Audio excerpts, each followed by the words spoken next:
We hit him very hard last night, very, very hard. Probably hit him hard again tonight. I'll give him a little warning. We're going to hit him hard tonight. But we'll see how it all works out. No, I'm not happy with them. Tonight, if we need to, on your order, Mr. President, we will hit even more and even deeper, because that's the consequence. Let's bring into the conversation MS Now senior national security reporter David Rohde, Bloomberg White House correspondent Jeff Mason, retired Army Colonel Jack Jacobs, an MS Now military analyst, and former U.S. ambassador to Russia and MS Now international affairs analyst Michael McFaul. It's good to see all of you guys this morning.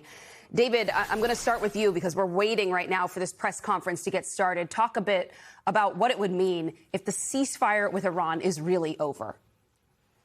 It would mean higher gas prices worldwide. All that, people need to watch is the number of tankers getting through the Strait of Hormuz. And so all the bombing and back and forth yesterday started with Iran targeting 3 ships, 2 at least, but I think 3 overall, that were trying to cross out of the strait without Iran's permission. And this shows how emboldened the country's new leadership is. They are, a basic element of this 60-day memorandum of understanding was to reopen the strait. And Iran is not letting that happen. They want to be paid fees. And again, if they can pull this off and control the Strait of Hormuz, Iran will be far, far more powerful than it was before President Trump launched this war.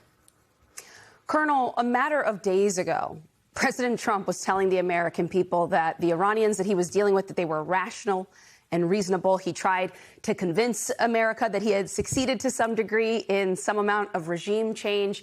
But I want you to take a listen to his tone earlier this morning on Iran and their leadership.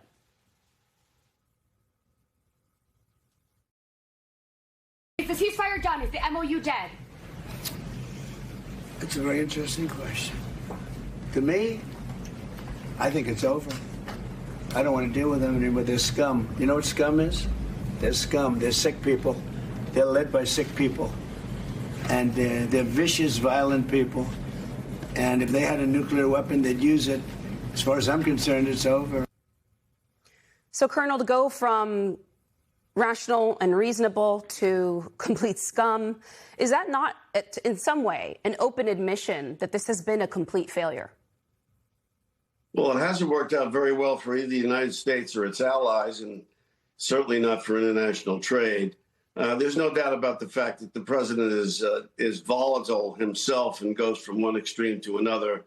But we also have to keep in mind that there are forces inside Iran who would like to see an end to all of this for a wide variety of good sociological, political, and economic reasons, and that there are others inside Iran who would prefer not to see a conclusion to this conflict.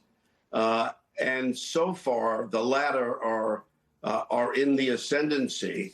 It remains to be seen whether or not there will be cooler heads inside Iran, but there's no doubt about the fact that there is something of a schism inside Iran.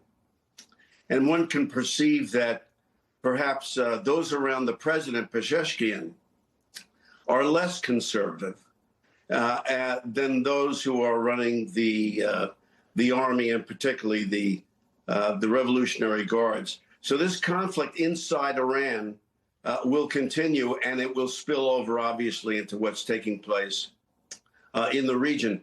But we should make no mistake about what David pointed out, and that is that Iran now is stronger because it can control the Straits of Hormuz than it was before.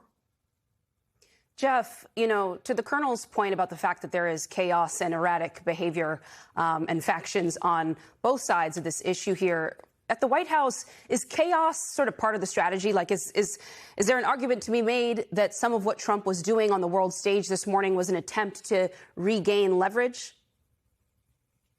Good question. I don't know if he was trying to regain leverage or not. I do think to the first part of your question that, yes, chaos is just part of the MO at the White House, and that is sort of Trump's governing strategy and Trump's governing style. So that is not off-putting or surprising to people around him. I do think from a sort of broader level on this war, however, that my next question would be, well, then what next? And what next, both militarily and politically for the president? This was the off-ramp. This was the way for the president to wrap this up ahead of the midterm election campaign season kicking off this fall, possibly with a deal that he could crow about, and possibly with a reduction in gasoline prices resulting, even if it didn't come all the way back down to where they were before the war. Those are really, really important political items or goals for him. And if the ceasefire is now jettisoned, we're in the beginning of July, what's the end game? Where does it go? How long does it last? Does this upset not only the world order in the way that it has since the beginning of that war, but also the political order in the United States going into a very critical vote for him and his party? Ambassador, what does this mean for, if you're J.D. Vance, who's part of that whole group, and of course this party with Trump, if you're just one of the many staffers tasked to try to work on these negotiations at a technical and political level, and you have been going around and telling the country that things have been progressing to a certain extent over the last several weeks, what do you do now with what the president has said this morning? What kind of position does that put you in? Well, there's smarter people than me about American electoral politics, but I won't be surprised if Vice President Vance gradually distances himself from this entire war. He was against it, allegedly, from reporting, and it is a loser. It is a complete disaster. I think we need to be more clear about how disastrous this has been for American national security. Remember, Trump said we were going to war to, one, eliminate Iran's nuclear program, to 2, reduce support for terrorists, 3, to eliminate their ballistic missiles threatening the Strait of Hormuz, and 4th, to liberate the Iranian people.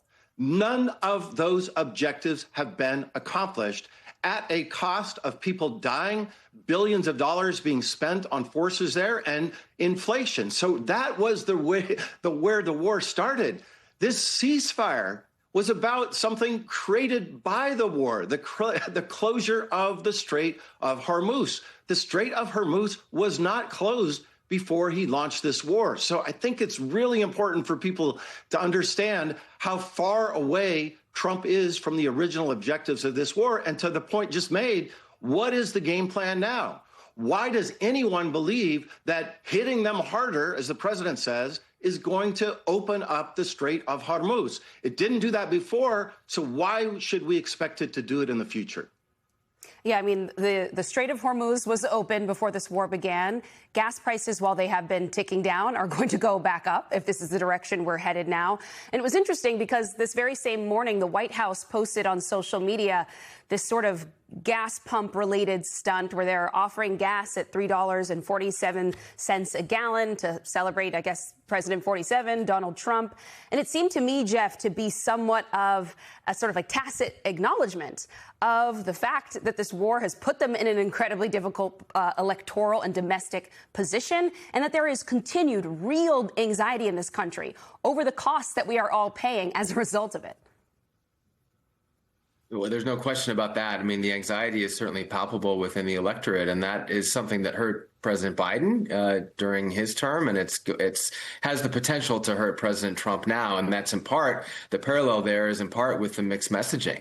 And President Trump is very critical of President Biden and his administration for playing down the impact of inflation or playing down what people were seeing with their very eyes. Now he's essentially doing the same thing and promising, oh, this is all going to go down, it's going to go down, it's going to be better, and it's not actually happening the way people are feeling it. But that is not bearing out in sentiment. It's not bearing out in the hiring figures we saw last week. And that, I mean, that raises the political question of will there be consequences for him in November? I don't know the answer to that, but it's certainly helpful to Democrats in terms of the argument that they're making with regard to the economy and with regard to President Trump's war.